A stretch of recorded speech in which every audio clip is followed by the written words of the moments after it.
성공 사례도 있는데, 분명 성공 사례도 있는데 지주택도 있어요. 근데 그걸 볼 줄 아는 눈을 갖고 계시냐 이거예요.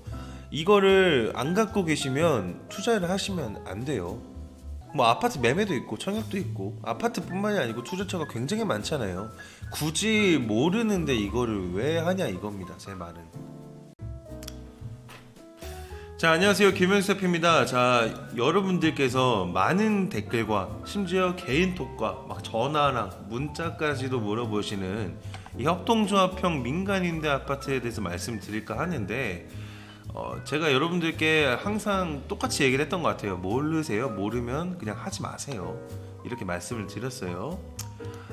자, 이렇게 많은 질문들이 있었어요. 이거는 진짜 세 발의 피고 제가 좀 빠르게 함축해서 갖고 온 건데, 협동조합형 아파트 발기인 모집 중 조합원 모집 중 찾아왔다 뭐 이런 얘기가 되게 많아요. 근데 이거를 모르는 상태에서 내가 내 돈을 뭐 많이 넣는 거는 굉장히 위험한 선택이라고 생각을 합니다. 그래서 말씀을 드리는 게, 모르면 그냥 하지 마세요. 안 하시는 게 좋습니다. 여러분들이 모르는지 아시는지 제가 투자를 하시기 직전이라면 질문을 하나 드려볼게요. 여러분들이 이 질문에 대해서 대답을 할 수 있다면 충분히 투자를 하셔도 되겠지만, 이 질문에 대해서 대답을 못한다면 투자를 안 하시는 게 더 맞지 않을까. 투자하기 전 80% 토지 매입 후 등기가 나왔고 조합 설립 인가가 되었나요? 투자하기 전에 전화는 해보셨나요? 투자하기 전에 거기 땅의 용도를 보셨나요? 투자하기 전에 지구단위 계획이란 걸 알고 계신가요? 이거에 대해서 내가 막힘없이 술술술 잘 나오는 분이라면 이런 거 투자를 하셔도 돼요. 제가 아는 분도 지주택을 투자를 하시는데 이분이 눈이 굉장히 좋아요. 그래서 10개 중에 8개는 성공을 합니다. 이렇게 고수분들도 한두 개는 틀려요, 심지어. 근데 하수분들, 내가 이 고수의 눈을 갖고 있지 않는 분들이라면 다 실패를 하는 거예요. 이 협동조합도 마찬가지고요. 그래서 이런 것들을 여러분들께서 모르는 상태라면 그냥 안 하시는 게 좋다라고 생각을 합니다. 이것 정도는 알고 있어야만 가능히 한 거예요. 네, 투자하기 전에 이 상담을 받으러 갔더니 80% 토지 매입을 해서 등기가 나왔고 이제 조합 설립 인가가 다음 주에 나옵니다 라고 설명을 한다든지, 우리는 조합 설립 인가가 다 되었고요, 실제로 저저번 주나 뭐 몇 달 전에 지구단위 계획 우리가 신청을 했습니다. 그래서 예를 들어 뭐 3종인데 2종으로 땅의 용도 변경을 바꿔서 용적률을 좀 더 채울 거고요, 뭐 이런 얘기를 한다든지, 이런 것들을 많이 아셔야만 이렇게 대화가 통하는 건데, 이게 안 된다면, 이게 대화가 안 되는 상태에서 투자를 여러분들이 하신다는 건 굉장히 위험한 발상이지 않을까라고 생각을 합니다. 그리고 그냥 대략적으로 가시기 전에 뭐 화성이다 이러면 화성에 전화를 한번 해보세요. 어디 필지에 뭐 이렇게 아파트가 올라온다던데 거기 뭐 조합 같은 거 만들어진 거예요? 라고 하면 아직 조합 설립이 안 됐습니다, 아니면 좀 뭐 신청도 안 했습니다, 이렇게 담당자가 다 알려줄 거예요. 이런 것들은 여러분들께서 아셔야 되는 내용이라 이런 것들 확인을 좀 하셨나, 자기 자신한테 한번 질문을 한번 해보십시오. 이게 아니면 하지 마셔라 말씀을 드립니다. 그래서 이제 더 말씀을 드릴 게 뭐냐면, 혹시 내 땅이 이제 100평이 있어요. 역세권이 뭐 여기고 내가 여기서 2블럭 정도 떨어지는 지도가 굉장히 이상한데, 뭐 역세권이 여기 있고 내가 한 2블럭 정도 떨어져 있는 필지 100평이 있어요, 여러분께. 근데 여기에 함부로 아파트 올릴 수 있나요?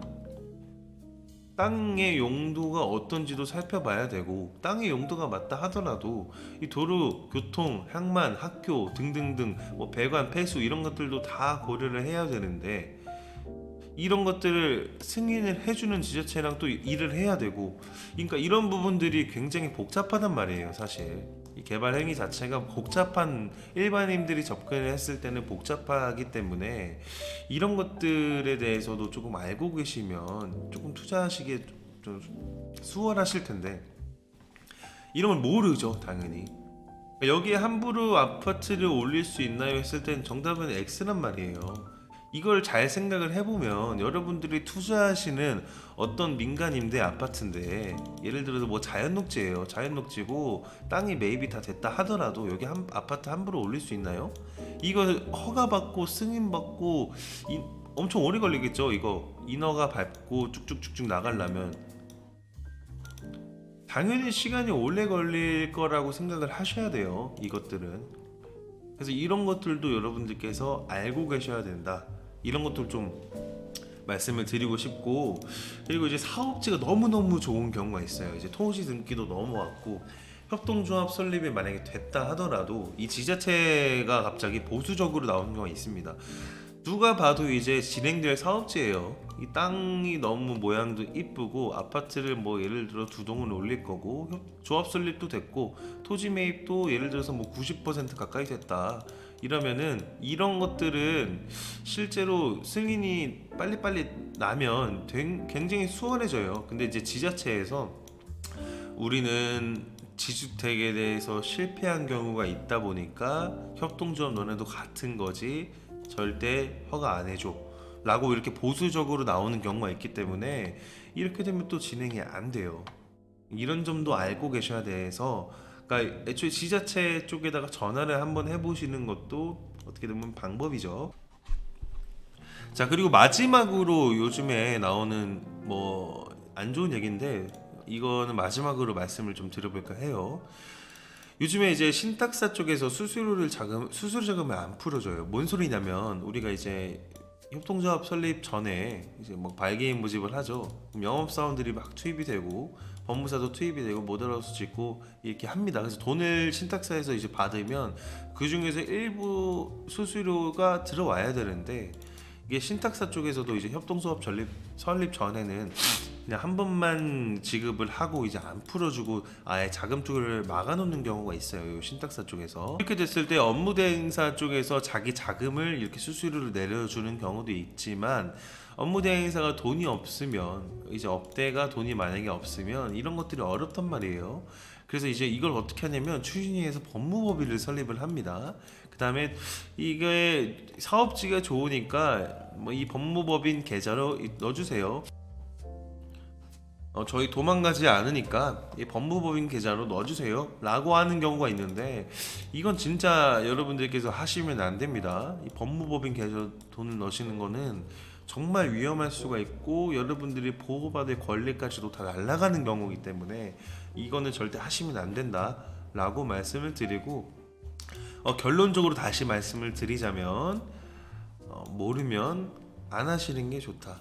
우리가 고수의 눈을 갖고 있지 않은 이상 안 하시는 게 좋다 라고 말씀을 드리면서 마무리하겠습니다.